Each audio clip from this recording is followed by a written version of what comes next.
Hello, and welcome to another episode of Live with Lizzy, coming to you from beautiful Boston, Massachusetts. Today, I have something exciting to share with you.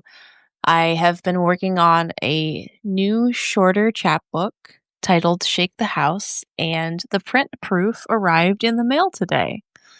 Um, if you're listening to the playback later, I'll tell you a little bit about it. It's got a beautiful red themed cover, and you can see that if you look closely, the background has kind of a house theme that kind of fades into the darkness at the bottom. Very cool. So I'm going to just read it straight through for you today. I'm really excited about how it came out, and barring any other small formatting changes that need to be made, this is what I'm going to be putting out in the world very soon. Yay.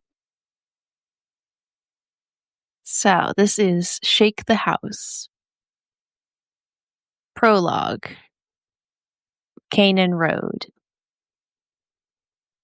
We take the long drive way up Canaan Road, named for rejection of God and his plan.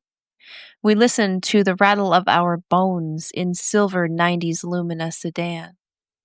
The Canaan Road is steep. We climb uphill interminably, reaching to the sky. A ticker tape parade of farming fields. Milk bottles on the stoop each peaceful night. Wind riffles heads of hay like Bible leaves. Crickets draw bows. They harmonize in time. The cows cuddle with sweet, notch-eared kitties. Farmers rise early, long before the light. A surprise tumble down the Canaan Road forces us to relearn all that we know.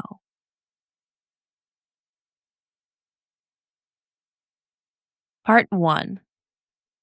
Black Dog Whistle. Bend over a small white porcelain sink, bowl just large enough for my two-cupped hands. Scoop splash the cold water so I can think, so I can focus up to make some plans. The meat inside my bone cage is tender. It's been dry aging for about a year. Sliced it when my dad returned to sender and marinated it with all my tears. I sat still as my flesh dehydrated. I did not think a sudden move so wise. Unaware that I had been forsaken, ignorant to the signs before my eyes. The black dog slinks down the dark lane slowly. If you spot him, send him on home to me. Wine grapes. If you want to raise your young grapes for wine, give them just enough water, not too much. They'll grow up to hate you. Don't be surprised. Happiness is for grapes more water plumped. Your wine grapes will taste quite incredible. They'll bring you praise, bring honor to your name. But those grapes will think you are the devil. Their side of the story will bring you shame.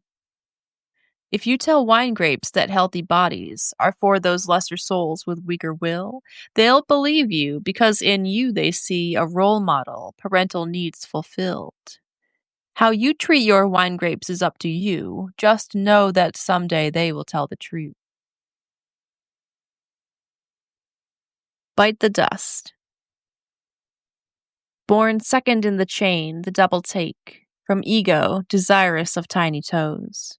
Such greediness in my parents those days, then anger as they watched their small girl grow. My body was for covering with clothes, for shielding from the hands that sought to touch, for looking good for others, all for show, for molding, for deeming a little much. From my older brother, waves of fury, for washing dishes in a white sports bra on a blistering day. He stood shirt-free. He quickly told our mother, Mom was law. She sided with him, said to cover up. For them, no measure of shame was enough.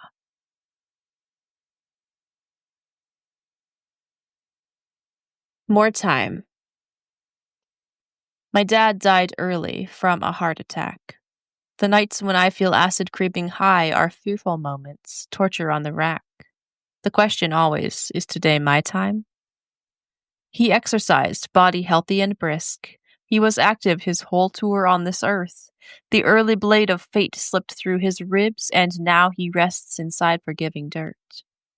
He was the one who ran around with me, who threw balls and played goalie and clapped hands with delight when he saw his girl achieve, then hugged me tight when life had other plans. The world deserved more time with my sweet dad. He loved to see others finding their path. Young Weather. Young Weather screams strong opinions to us, at high volume and high velocity. It makes quite clear, through all its windy gusts, which cardinal direction it would lead. Young Weather rankles at the sight of hands calmly opening umbrellas in rain, cooling a toasty baby with a fan, marveling at the hail that came again. Acceptance, the water that tempers rage.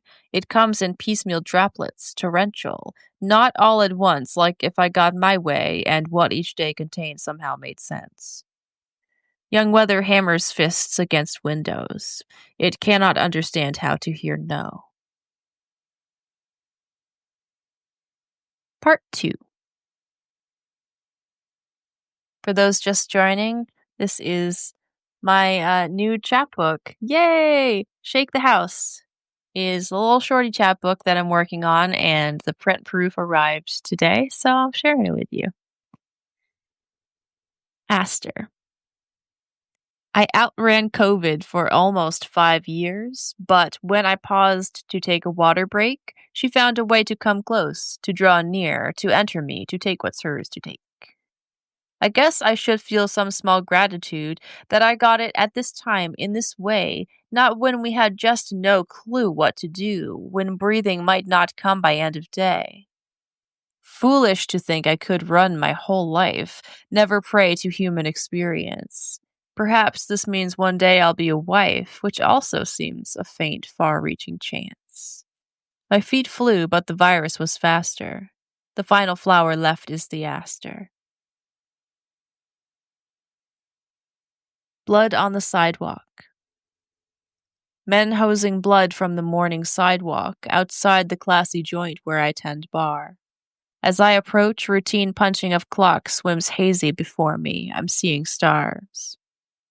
The news says that it happened late last night, around the same time I would have left work. Another gun lays waste to human life. News makes no mention of a person's worth. I had to act like it was all okay, show nothing, be a gorgeous booze Barbie, mimosa queen, chirpy bright-eyed brunch babe, bottomless resources to meet your needs. The pressure washer lifted up the blood from wide paving stones in furious flood.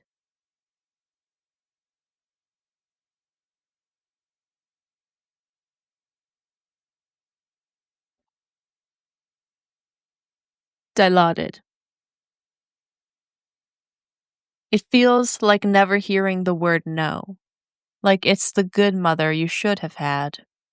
It's a warm cabin to hide from driving snow, you inside heavy blanket on your lap. It's Eve in the garden without her leaf, standing alone before the lush fruit tree. It's Adam giving her a chance to breathe, finding a way to meet his own damn needs. It's unlimited money in the bank at interest rates we've never seen before. It's doing the right thing and getting thanked. All I could think was, God, I want some more. After that, I understood addiction and why it's a fight some people don't win. Curve. Press bone arch into place. Yes, feet can curve. You could be beautiful if you would try. Your girl body came to this earth to serve. A single purpose tool, a sharpened knife. A fresh green stem must split itself open to yield the coming leaf that yearns to breathe. It won't resist in tribute to someone who years before gifted their own release. I rode in, stormed the gates, and saved myself. A future version glittering in sun, who came back with ironclad mental health to coalesce the versions still so young. Foot binding does the job it seeks to do. Babe, it doesn't work for me or for you. Part 3. Fully formed. The lie is that you have to get married in order to become a whole person, a mature adult who signs wills and deeds, respectable, doing what should be done. I did not marry, yet I became real. I grew into a person fully formed, though I was indoctrinated to feel that life begins when your children are born. What to make of a woman unmarried, with bank account and credit of her own, who votes and works and networks with a breeze, who feels at ease when she is all alone? There is no tan line on my ring finger, though I'd like a partner who would linger. Bury me in the library. When I pass on, burn my bones into ash, then mix them into a pearlescent ink. Use it to copy out my best passage, the one that always makes you stop and think. Fill up a book with me, write till I'm gone. Donate it to the library near you. Someday someone in need will come along, and what I have to say will see them through. I want to be old when I become words. I want my bones to witness the whole world. I used to think to live is so absurd, but now I can't see how I was so bored. So stoke the flames and throw some sage in there. Turn me into evidence of my care. Little Leaf. What things do you do like gravity does? What's unstoppable coming from your hands? There is a force within you, windy gusts intended to push forward all your plans. What change did you endure just like the leaves, watching your meaning change before your eyes? What happened when you sailed off on the breeze, all yellow, orange, brown in the sunlight? What pile did you end up raked into, dear? Listen to your neighbors rustle and choose. Is this the safe place? Will you settle here? Or perhaps is it your time to run loose? One thing to determine, my little leaf. Where does your gravity feel its release? Shake the house. Dissolve sometimes is the only option. Is sex so good for you it shakes the house? If not, I'd really consider leaving. Go find someone who knows what they're about. Resolve to live a life of lush pleasure. A garden widens root to canopy. The space you need to grow is a treasure. It's good to feel your ribs move as you breathe. Revolve around the fixed point of lover. Sometimes you are the sun, then you're the moon. The marrow has chosen, there's no other. There is only together now and soon. Remember when the housemates, so confused, thought it might be ghosts rattling the roof? Epilogue. Luckiest Ancestors. We come from our luckiest ancestors, the ones who did not trip on exposed roots, who thought to put a lock upon the door as well as a small window to look through. We traveled down long strands of DNA, hand over hand, feet firm upon the rungs. We clambered G and T and C and A to form the bodies that we would become. We are the studio remix of those who looked both ways before they crossed the street. The cover songs that everybody knows because of how they use the old school beats. A penny on the street catches your eye. The year is 1925. Thank you so much for listening. That was Shake the House, my new little chapbook that I am working on for release sometime. Who knows? Probably pretty soon. It feels like it's almost done. Um, yeah, I was really excited about it coming in the mail today, and I just wanted to share it with you. So thanks for hanging out and listening to those poems today. If you feel like buying a book from me, I do have one already for sale on my website, thelizzycoshow.com. I have a collection of 100 sonnets titled Give It Home. If you liked this stuff, you'll like that as well. So go ahead and check that out if you're interested. Thank you so much for listening. I hope you have a great rest of your day.